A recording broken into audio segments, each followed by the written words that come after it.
Welcome to the Play in Faith podcast, where we dive into the world of sports through the lens of optimism, inspiration, and faith. We're on a mission to infuse youth sports culture with positivity and joy while building the largest network of college Christian athlete mentors in the world. Thanks for stopping by. Enjoy today's show. All right, what's up, everybody? Happy New Year. This is Coach Chris from the Play in Faith podcast. Thank you for joining us. Excited today. We have a fantastic guest. We have a state champion winning basketball coach from South Bend, St. Joseph's, a local basketball powerhouse, Mr. Eric Gaff. So how's it going today, Eric? It's going well. I appreciate you having me on. I'm excited. Yeah, so you guys are right in the midst of it. So we generally release these a little bit after the fact, but right now we are recording, just turned the calendar to 2026. So how's the season going so far up at St. Joe? It's going well. Could always be better. It's probably not as bad as I think, and it's probably not as good as I hope. So we're in a good spot. We're getting better, and just got to be ready for March. Yeah, I love it. I think that's how every coach views it. I've only had one coach tell me he's thrilled with his team, and all the time I've been doing this, there's always a little room to improve. And you guys are in an interesting spot because obviously you've got a talented ball club, a lot of expectations coming into the season, but you're also coming off of a season where you're at the absolute height of highs, and now a little bit of roster retooling. So last year, state title team, correct? Yes, sir. So what is it like as you come back, defending a state title? A lot of people don't even like that terminology. We're not defending it, we're pursuing another. So what's it like trying to get a team focused after you come back off of that level of success? Yeah, it was obviously I've never had to do that before. It's a great learning curve to have. I'm not complaining for sure, but I forget the coach that said it. Maybe Gino Ariema said it. Don't quote me. But someone much smarter than me said that there's never been a back-to-back championship team because every team is different. And I heard that shortly after we won, and I was like, I'm returning like 3 guys that were starting. I'm returning, 5 guys that played big minutes. So, we are a returning defending championship, team. And I think the first learning curve was that like it really is different because guys are in new roles, and you're trying to figure out, who's going to be the captain, or who's going to be the catalyst to kind of push us back towards that championship level play. And there's been a lot of steep learning curves as a coach, and I think the team's gone through some growing pains and are going through growing pains as we try and find our version of championship, behavior and championship DNA. So to answer your question very long-windedly, No, it's perfect. it's been a challenge, a fun one, to try and see this team behaves way differently than last year's team, and what they respond to is different. So it's been fun. It's been stressful. I've lost a lot of hair this year, but it's a good problem to have. So it's interesting. You're returning 3 of your starters. So I'm assuming when you say you're looking for your captains, that 2 of the kids you graduated then were captains of your team or in a major leadership role, correct? Yeah, both. I mean, one of them, his name was Brayshawn. He was the guy that it was like highly touted coming out of junior high, and kind of went through some growing pains as a player. Like most kids that are really good in junior high tend to struggle the first couple years in high school because they were just so dominant, and all of a sudden now they're not as dominant. Sure. So he had some growing pains, but the one thing that he just got better at every time was just being like a steady hand, a steady leader. He knew how to pick guys up when they were down. He knew how to pull guys back when they got a little too high. And that's one thing that I don't think we have yet. I don't think we have it yet, but there's some guys that are making some strides there. So that was a big loss. And obviously the other guy was not only a great player, but he was like it's a good podcast word that's not bad to say. He was just a dog. He was a dog. Yeah. Like, if things weren't going well, he let the guys know. So That's good, we man. have that, thankfully. So, yeah, it's a big loss in that world. So I think that's really fascinating. So one of the things I really love about what we do in Play in Faith is obviously we're talking sports, but I like to say that sports is just a great dress rehearsal for life. It teaches us how to handle adversity, how to set goals, how to build relationships, how to deal with success, deal with failure. Obviously, you were the coach last year, and while we all grow, evolve, develop, you're basically the same guy. So you're talking about your team having a different personality. I think that's fascinating, but just how much is driven by the leaders on our team and how much influence we have on our teammates, as one of the leaders. So what are some of the things that you're looking for when you guys are looking for your captains? How does that even work? Are you picking it? Are your players voting? Is this a discussion your coaching staff's having? Like, how do you get to that point? Our players vote Okay. for it, so we always let our guys vote. We have nothing to do with it. The one thing that I think any team at our level and high school level would have is they tend to vote for the best basketball players. And so Hmm. kids view better players as better leaders. And as you know, in Hmm. life, to your point, rarely is it like the best guy or whatever it is that's the best leader. Typically, it's someone that's maybe not as gifted in whatever we're talking about. So basketball, so far, our best leaders have been guys that weren't the very best player. There were Interesting. guys that just worked hard. There were guys that knew what it takes to win. Like, hey, I Yeah. might not get to shoot the ball 10 times, but if I defend, rebound, and I really, pursue my teammates, that we'll have a chance. And so, that's one of our learning curves is that our captains right now expect, right? Like, hey, I'm the best player, so that means I am now a leader. And then their expectation is that that's it, right? Hmm. And so, part of our job now is to teach what it is to lead. And Yeah. leadership isn't a role, it's an action. And so, what's your body language like? And what words are you using? Are you building or are you tearing down? Because I think guys think they see it on TV or the movies or Insta, whatever, players cussing out another player and they're yelling and Oh yeah. screaming and they go, well, that's leadership. Well, no, it's not, right? Yeah. There's a whole bunch of other things that happened prior to that player saying those words to build a relationship where you could talk that way or whatever the example Sure. is. So our guys skip all the groundwork and they go straight to like, I'm going to chew you out because that's accountability, that's leadership. Saw It's the like, no, no, no. movie and Yeah, no. That's yeah. not leadership. Let's go back and let's look at it. So, I think the more I'm in the game as a coach, the more I realize, the majority of your job is really player development. Yeah. And when we talk development, we're talking like how to lead, how do you carry yourself? We're in a faith-based school, we're a Catholic school. Sure. Coaching staff isn't Catholic though. We're on the others, we're Protestants, so careful They with still that. let you hang around. Yeah, still let us, We're same team, just a slightly different jersey. I yeah, think. different views, the same team. Yeah. And so like, hey, we profess that we are followers of Christ. How does that look as a leader? Because, Sure. if Jesus was here, would you see him MFing a kid? I don't know. I don't think so. And then when Yeah. you fail, like I'll tell you right now, I fail all the time. Sure. I fail constantly, and coming up and saying, hey guys, I tell you guys not to swear, and I drop the swear word. How do you fix that and set that model to them? And then over time, I wish it was Hmm. faster.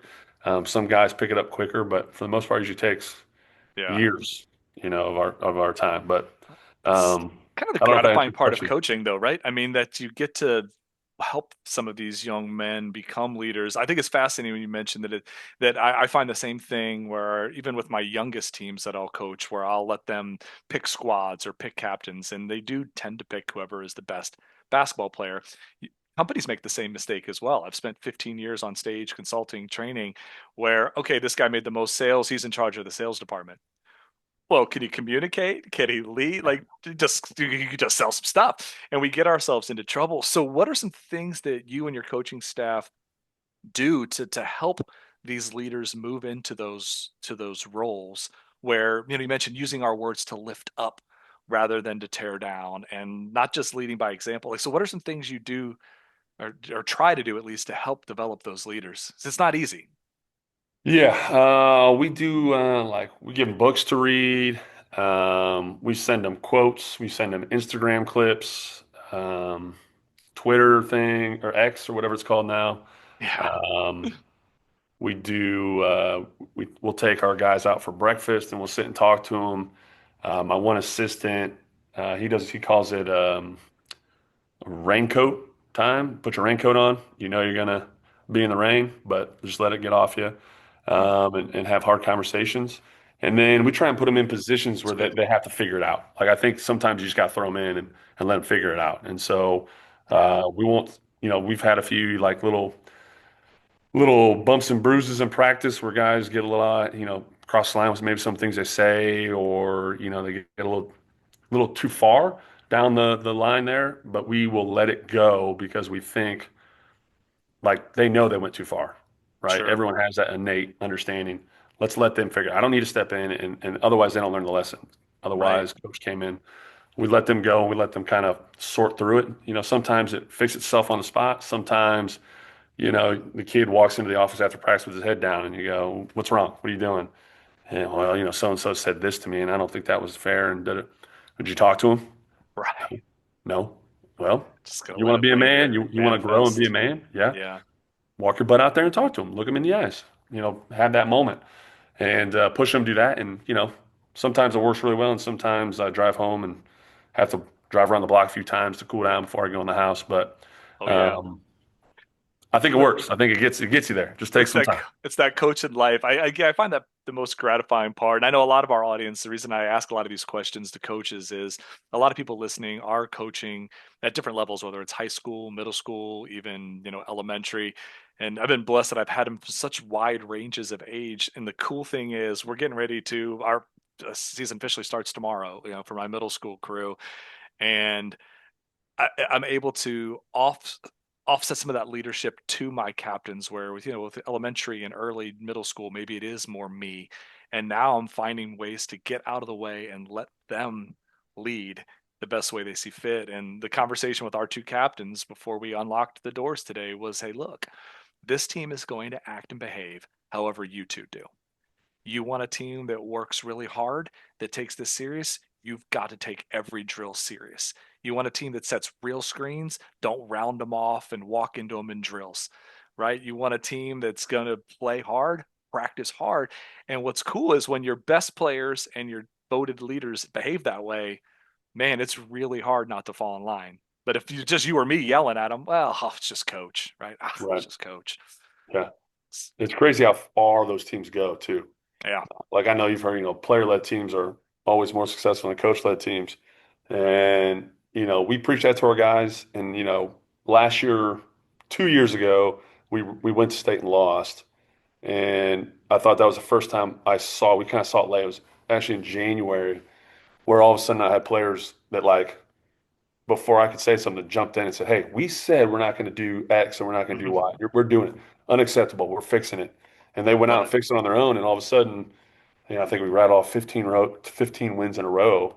And nothing I did, those guys taking accountability and pushing, the standard themselves.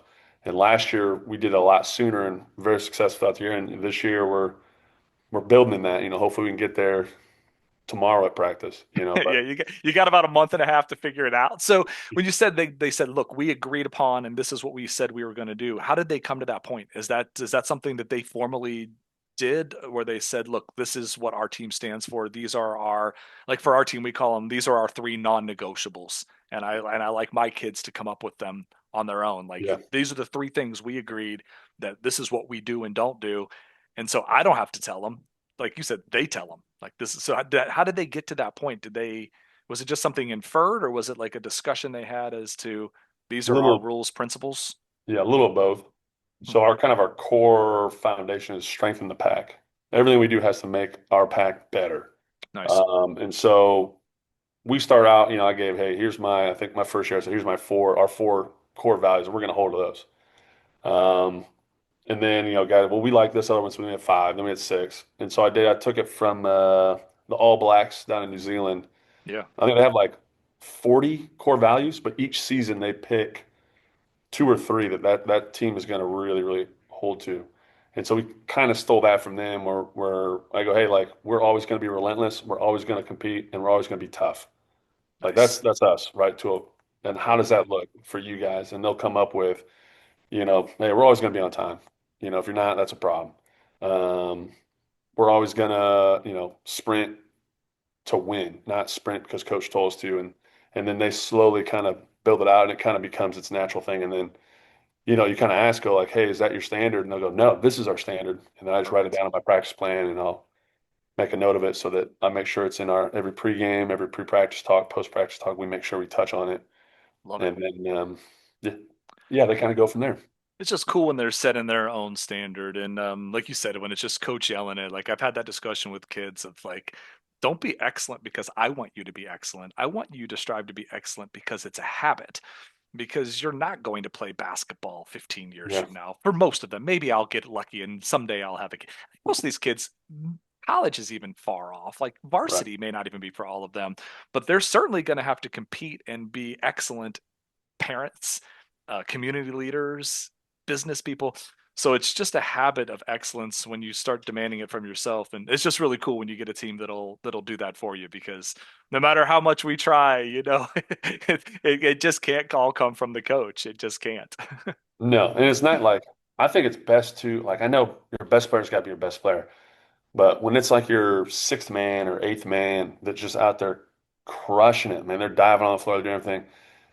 Like today we had a Love it. situation. We did like a finishing drill that I stole from Michigan University. I stole that, and we did it. And I said, "Hey, if the Michigan coach staff was in here, I looked at one of my better players. How would you have gone harder?" He goes, "Yeah." And I go, "Well, then that's why you're never going to play at that level, because if you Whew. were to play at that level, you would always be at that level, right? You would Yeah, hold that standard." And it kind of gave me that look of like, "Shut up, you don't know what you're talking about." And then, we go to the next round. All of a sudden, he is it the best. landed. I mean, he's there, Bah, and you bah. go like, "Yeah, dude, like." Like I shouldn't have to say that to you, right? You Right. should just like you've every guy in my program, I want to be a college player.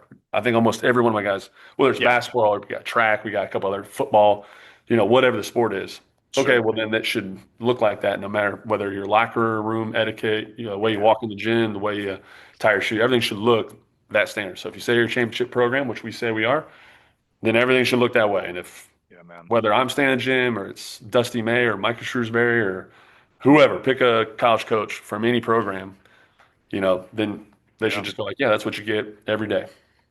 I love it. I think that was my very first program. I started speaking professionally when I was in college, and the theme was how you do anything is how you do everything. And Hmm. we try to explain that to our kids, and it's nothing to do with me. It's just excellence is a habit, hard work is a habit, greatness is a habit, and sports just a vehicle to get there. But obviously, for a lot of your kids at a program like South Bend St. Joe, athletics is the vehicle to get them to those dreams and goals of playing in college. You've had tons of kids recruited. You've had a lot go to all different levels whether it's a small school or even D1 programs. So let's talk a little bit about some of that recruiting process, because I think this is of interest to a lot of parents and it's very mystifying for a lot of parents. They think it's get stats, phone magically rings, and Yeah. these coaches are beating down your door. So what advice would you have for someone comes into your program, they're eighth, ninth grade, and they say, Coach, I want to play at the next level. What are some things you're telling them? Yeah. So I have I've kept every college coach I've spoken to when they call to recruit a player, I'll write down the questions they ask. And they're always from no matter if it was, you know, big time D1 or it's NAIA or Division three, they're the same questions. And they're never about can he shoot the ball. If they're calling, they know your kid can shoot the ball. Yeah. They know they can dribble. They know whatever it is. They ask, how is he off the court? How is he in the classroom? Hmm. What's the family like? Does he want to get better? Does he want to really work hard to get better? And I go, like, that has nothing to do with your kid can make a jump shot or not. It's all Yeah. about, is he going to make the program better? Is he going to be an outstanding citizen? And that's we talk like, hey, that's more important, right? Hmm. If your kid's good, they're going to get found. Like, Yeah. especially nowadays with social media and everything, like they find everybody everywhere. Oh, it's like, even with just like max preps and huddle. I mean, like Yeah, every game is. I mean, I could get game film on junior high girls games if I want to. Like yeah, everything is available. yeah, It's insane. So when a parent or so when someone asks, how their grades, that's something they could probably look up, right? They can get their transcript. They can look at their test scores. When they're asking about the family, what are they really asking? Because I think that's a tricky question. It's a loaded one, and almost everyone who's listening now, I'm guessing, has some interest in this part of athletics, right? That's who our audience is. yeah. So when they ask about the family, what are they really asking, and what do they want to know? Are the parents a problem? Are the parents going to be a problem? That's what they want to know. Like, Yeah. you know, and I kind of say the same thing, no matter how good the parent is or how bad the parent is or whatever, we've had them all.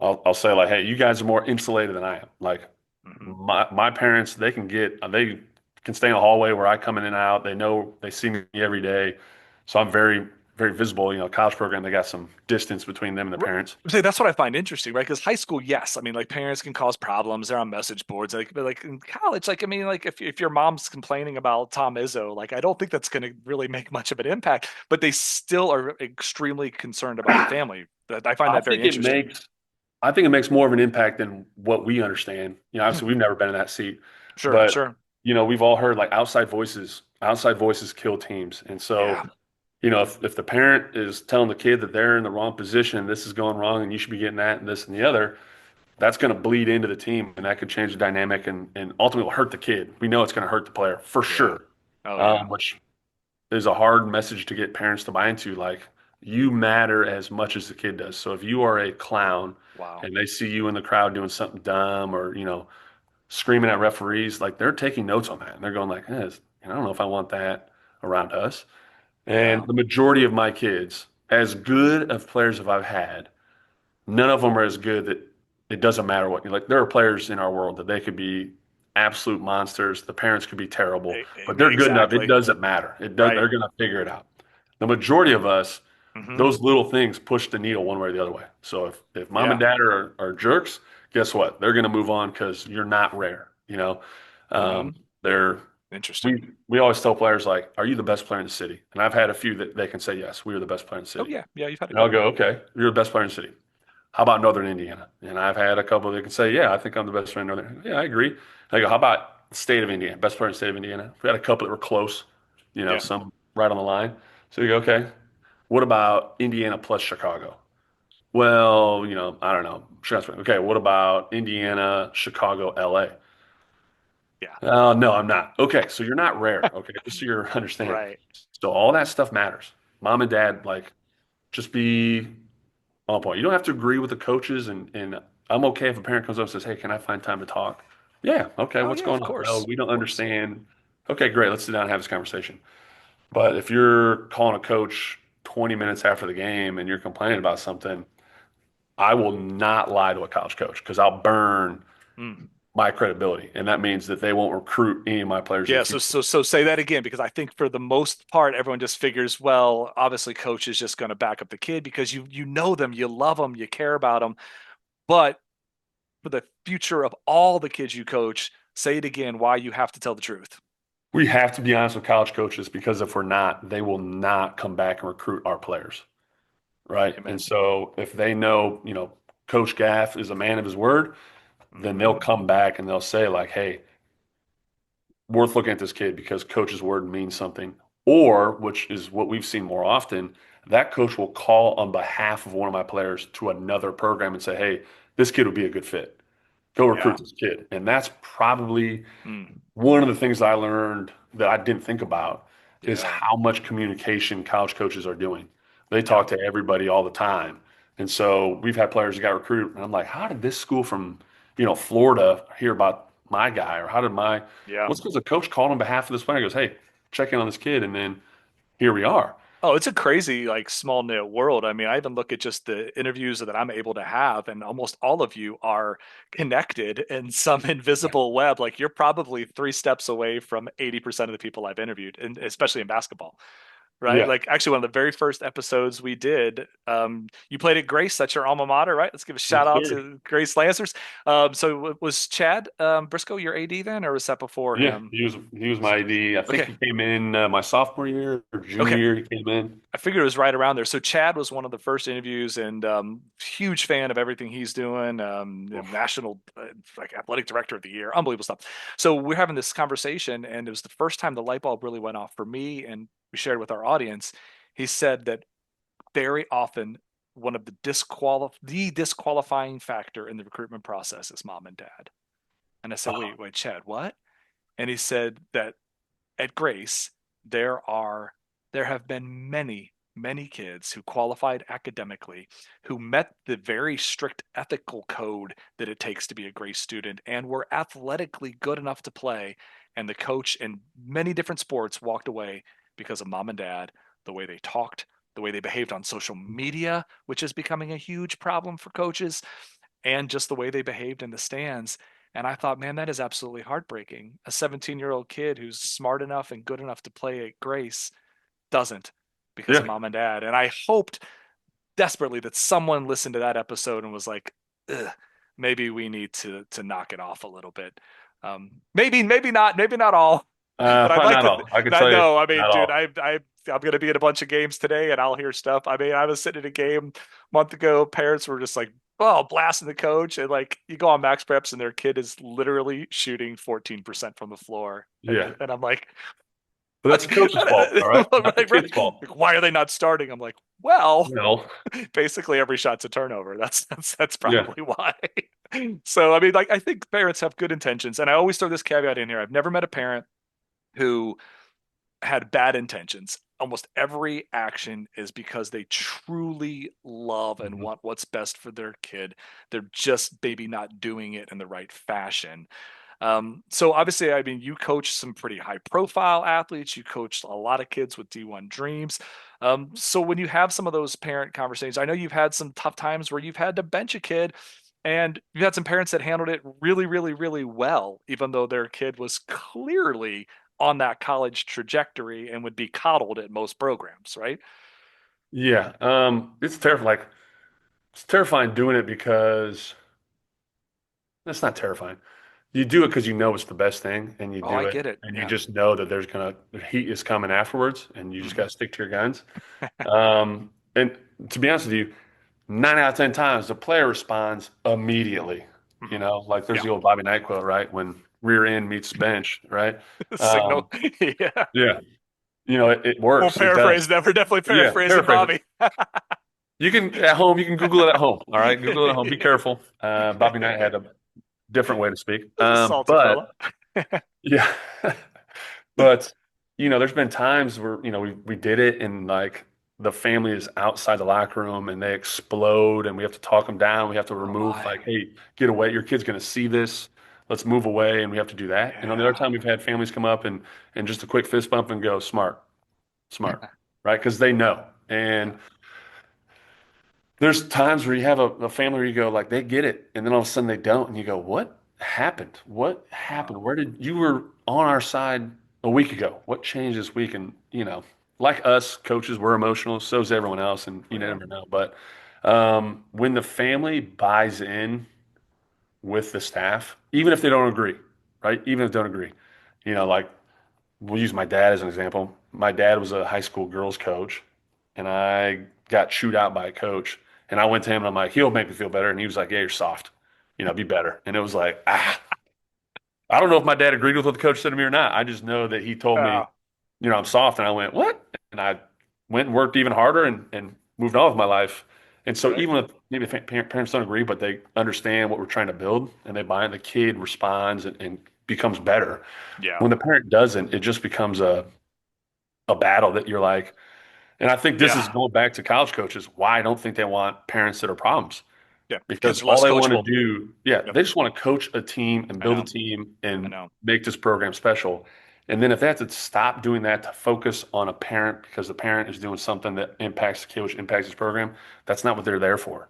And Yeah. I think that's one of the things, and this is me guessing, I'm not in that world, but that's what I think because let's see, we're halfway through the season almost, and I've already had to deal with a couple of different things where I've sit and talk to families and go through that, and it's like I'd rather be watching film and getting ready for a I game coming know. up on Thursday or Friday or whatever. But I'm here dealing with this, It's the and part that sometimes it's burns out so necessary. many coaches. It's such a bummer. Like you see, like they're struggling to get quality coaches at the youth level, and it is a lot of that. It does take a toll on you. I think we all like to think that we're immune to it, and like, and the reason I'm pushing you down that path is, I mean, you cut down the nets last year. You're a state championship winning coach at one of the best programs in the country, and you're still dealing with all of this. So hopefully for our youth coaches out there that have had a couple of those, I'd say my tip that I give to folks, and I'd like your idea as well, is I think, look, I've had parent issues over the years too, but very, very few. And even with players that don't play a lot of minutes for me, because I coach their kids very, very hard, but we have a very, very deep relationship. And once you have a relationship with a player, they know that you love them, that you want what's best for them. I feel like at that point I have the green light to be more direct, more challenging, more demanding, more honest. But I feel like a lot of times coaches skip that step and we just go right into correcting and tearing Yeah. down. And that's when I think a lot of people run into some of those issues. So how do you get to a point where you can get these families to trust you that, look, I am shepherding your kid in the best possible fashion. Just give me some latitude here. Well, I think early on, like when I first went into the coaching world, the coaches I talked to were like, it's the team, it's the parents over there, and then whoever we're playing. And Hmm. we don't coach parents, we coach kids, and fill in some Bobby Knight expletives in that, and that's kind of what I got Right. taught. And I Yeah. went, okay, that's what it is. And Hmm.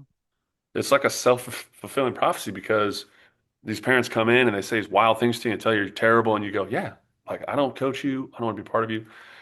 And then, reading different books and seeing like there's got to be a better way because it's just not getting better. Yeah. And so then we put rules in, hey, don't talk to a coach within 24 hours of a game. It didn't work. They talk to you Yeah. regardless. And you go, okay, that didn't work. And so we Every find, youth league's trying. Like, good luck. yeah, no, it's not going to work. And No. so I was on my phone. Sorry. I had to Google. I couldn't remember off the top of my head. I read a book called The Sports Parent Solution Okay. by J.P. Nurburn. Highly recommend. It's a good book. But in there, it talks about they do a parent practice and they bring the parents in. Hmm. And so, number one, I hate meetings. I think we're over meetings. We do too many of them, and I hate them, and I don't want to do them. We always have to do a parent meeting, and you sit there and you go through like, hey, don't talk to us after 24 hours. Make sure Yeah. your kid's going to bed at a good time, whatever. And it's just it's an email. And I said, I want to do something different. So I saw this parent practice, and I said, well, let's do that. We'll try it out. So we did it. This was our first time this year. And the idea is, hey, we are not two separate teams. We're one giant entity.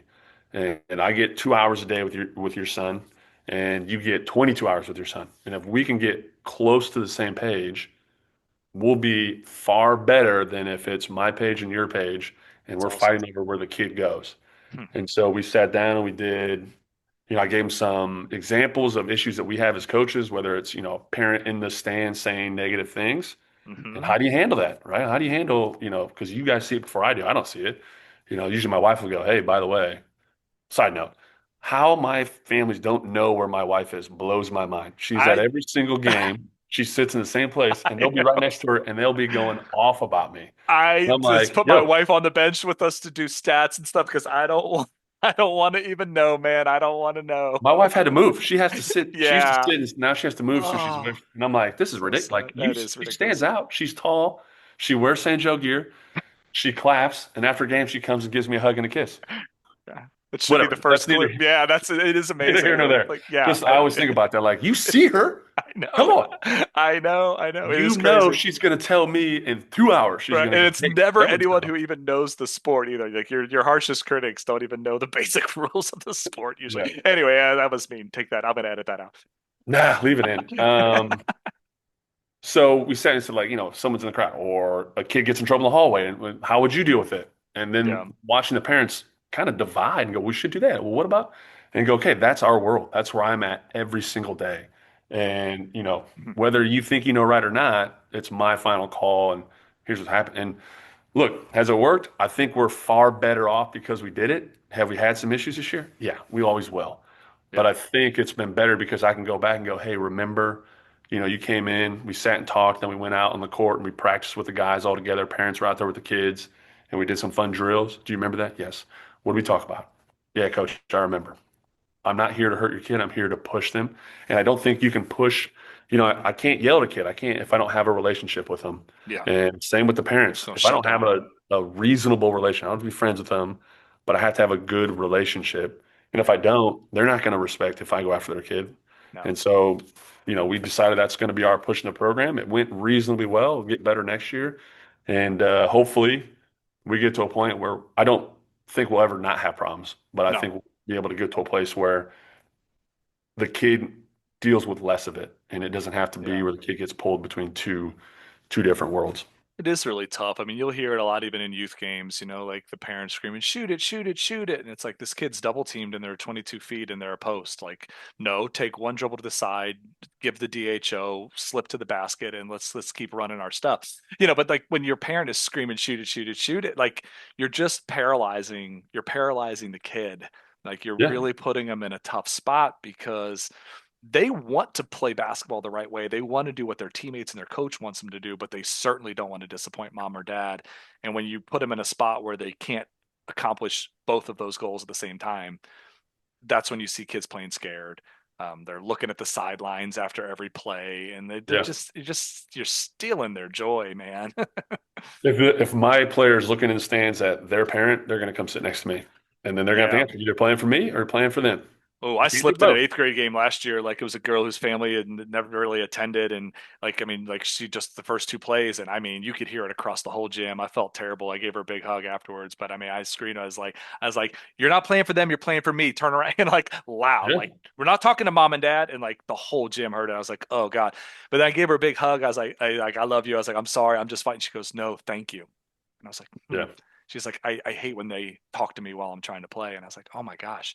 Um, yeah, so it is interesting. Obviously, like I think for like coaches at home, as I've had similar conversations about how do we deal with family expectations? How do we set some of these things?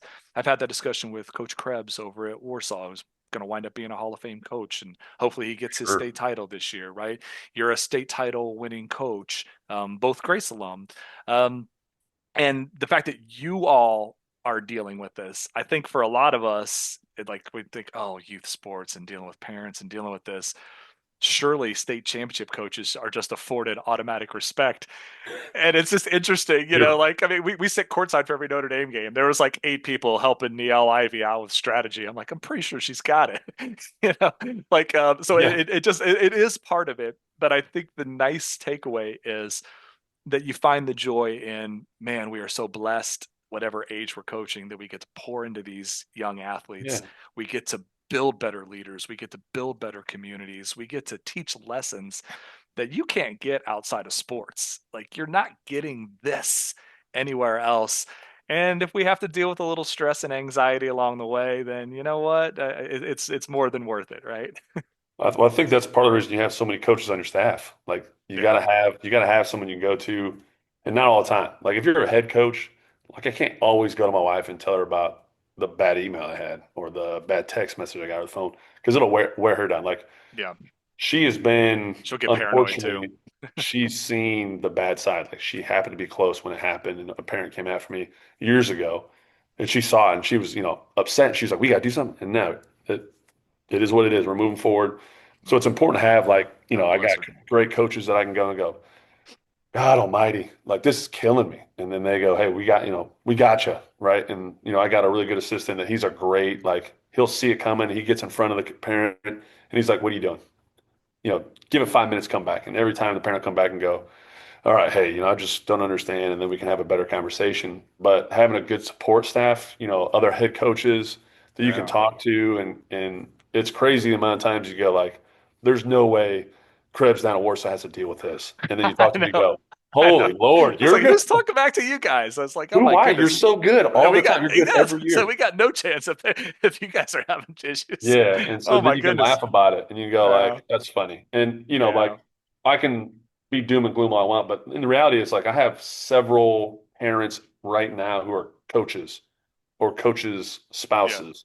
We have, geez, a lot. I think I have like 5 coaches in my program. Yeah. People could Google your resume. They might recognize a few. I'm sure. I And mean, your roster. I mean, they'll know. yeah, Yeah. yeah. Yeah, Yeah. you can figure out who I have. Yeah. And You got some it's been studs, great. man. They've been great families to have because like A, they get it. And then Yeah. B, they're very supportive of the ultimate goal, right? Like I Hmm. under no illusions that they agree with everything I do, Oh, of but course. That's the they agree profession. with what the outcomes, we're looking for. We're all trying to be winners, right? And Yeah.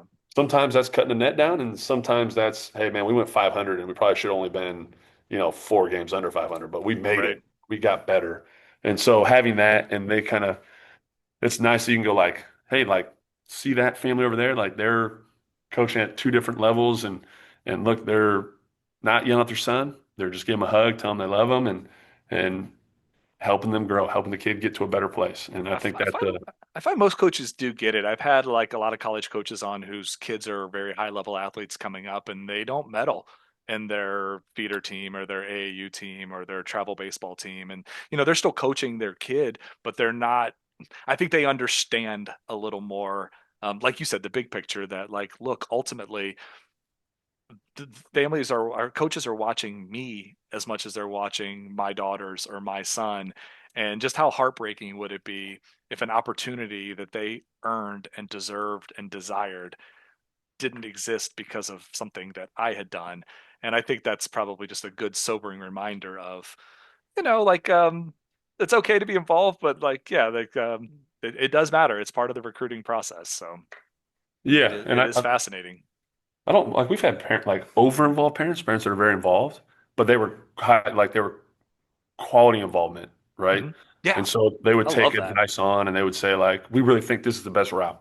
And we say, well, this is our opinion, and they'd go, you know what, okay, and they would take that on and use that as they move their child through the ranks of athletics.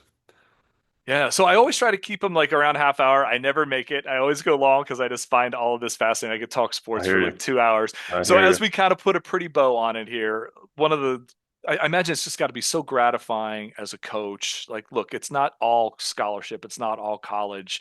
There's a ton of lessons we learn in middle school, high school sports that are very valuable, but it's got to be incredibly gratifying to see a kid who sets that as their goal accomplish it, especially for someone who may not have had the means to go to college any other way.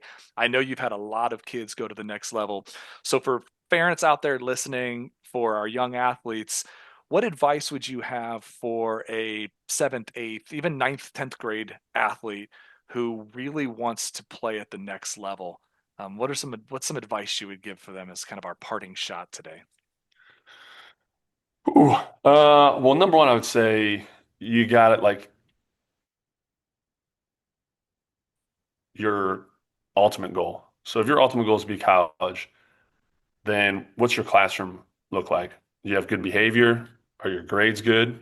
Just solid? Do we have that? Yes. Okay, good. What is your actions like in the hallway? We've again, like when a college coach calls me and they ask like, what kind of guy is he? Well, I'll say like, he gets in trouble a little bit here and there. Even if it's minor stuff, that can move the needle one way or the other.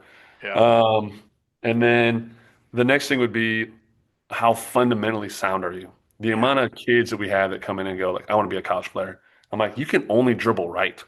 Oh, geez. Like, hey, you're gonna have to be able to go left if you want to play at any level. I don't care if it's playing at Right. Grace or it's playing across the street at Notre Unless you're Dame. 7-2 and dunking from the foul line, you better be able to put in your left. Yeah, you got to do Yeah. both. So, Yeah. Right. be fundamental, and it's way easier to be fundamentally sound now in like the junior high ranks than to get to high school because once you get to high school, like Yeah. there are guys here that are fundamentally sound, and now you got to chase them and try and Mhm. catch them to get on the court.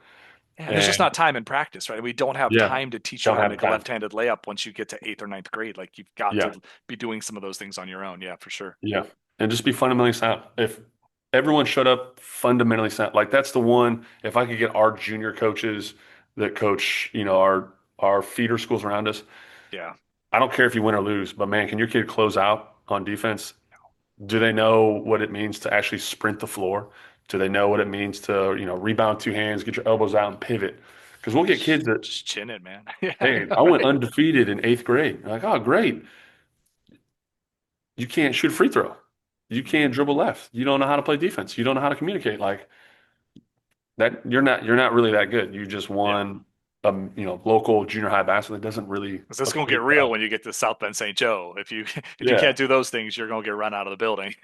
So, and that's Yeah. hard. Like our freshman coach, I'm like, hey man, I don't care if you win, Yeah. but you got to be able to make guys good enough to play JV or varsity next year. Otherwise, I'm cutting your whole team. That's the real win, right? And that's whether here's big picture for you. The real win for me is do my guys go on to be successful, whether it's on court or it's in the classroom or it's in life. Yeah. If they are, man, I'm doing something right. If they're not, I'm doing something real wrong as a coach. And I think that's got to be our ultimate goal. Well, I will say that you're doing a lot of things right as a coach. You guys are putting out some great ball players, great people.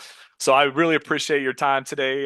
We are absolutely going to be praying for South Bend St. Joe the rest of the season. I know you Thank guys you. got some big ones coming. I think you got Riley coming up next week. All right, you got a big one. We go Riley on Friday. What do they Yeah. rank? Like 14th in the state, and Yeah, then they're legit. the next day we have our rescheduled game against Silver Creek, and they're top 10. They're really Okay. good. So that'll be a fun weekend for us. Play two big games back to back, and if you can handle that, you have a chance to win in March. Nice. Well, we'll be praying for you the rest of the season. Thank you so much for your time. Hopefully, we can get you on again sometime soon. But thank you Oh, very anytime. much, Coach Gaff. I appreciate it. And just thank you, everybody, for listening today. Have a blessed afternoon. Thanks for tuning in to the Play in Faith podcast. If you love what you heard, please take a moment to rate our show and share it with your friends and fellow athletes. Together, we can spread the joy and positivity that youth sports deserves. And be sure to visit playinfaith.com for more fantastic resources. We're on a mission to build a vibrant community of Christian athlete mentors that are not just a voice your athlete will listen to, but one they should. Until next time, keep playing in faith.